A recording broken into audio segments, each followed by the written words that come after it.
Mi nombre es Diana Milena González Montenegro, estudié en la Uniminuto, voy en sexto semestre de Administración de Empresas. En esta tarde vamos a hablar sobre cómo resolver un conflicto, pero antes de decir cómo vamos a resolver un conflicto, vamos a definir realmente qué es un conflicto.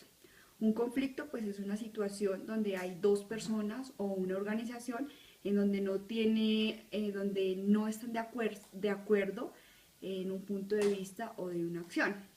Entonces, un conflicto tiene tres elementos muy importantes, donde están las personas, que son las personas son las que realmente eh, están involucradas en el conflicto. Tenemos el problema pues es el conflicto a solucionar y tenemos el proceso. El proceso es el desarrollo de la historia como tal. Así como tenemos tres elementos, también tenemos características importantes del conflicto.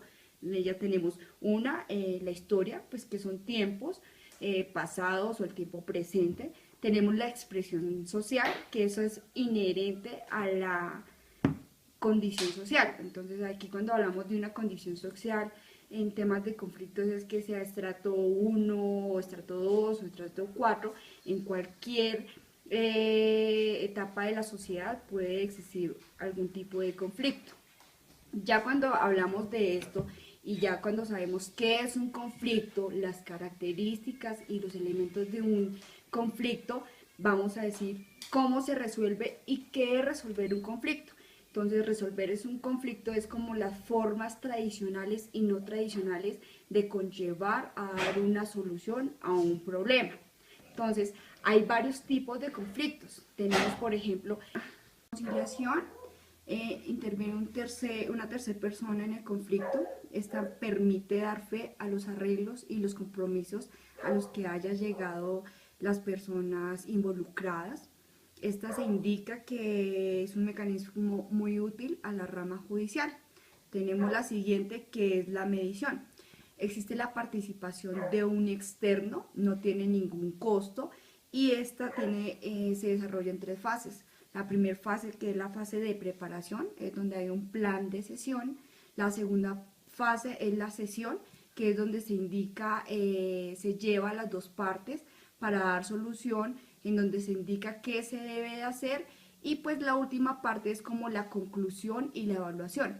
Es muy importante esa última parte porque así como se llega a una conclusión o se llega a una definición y a unos hechos donde las personas deben de dar compromisos o tienen que tener un compromiso, también lo tienen que cumplir. Entonces, esta última parte es donde se evalúa que las personas lleguen a esta evaluación y ven una definición de él.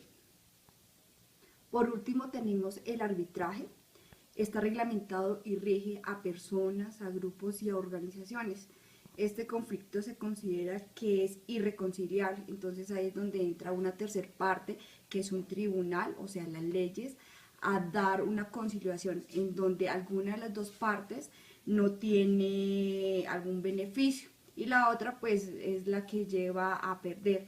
Entonces pues estos son los tipos de conciliaciones dependiendo del problema o de la acción que nosotros tengamos con otras personas, o nosotros como personas, no solo nosotros como personas, sino grupos o organizaciones, se puede llevar a tomar este tipo de evaluación o de mediación para que algún tipo de problema que tengamos se mejore y se dé la mejor solución.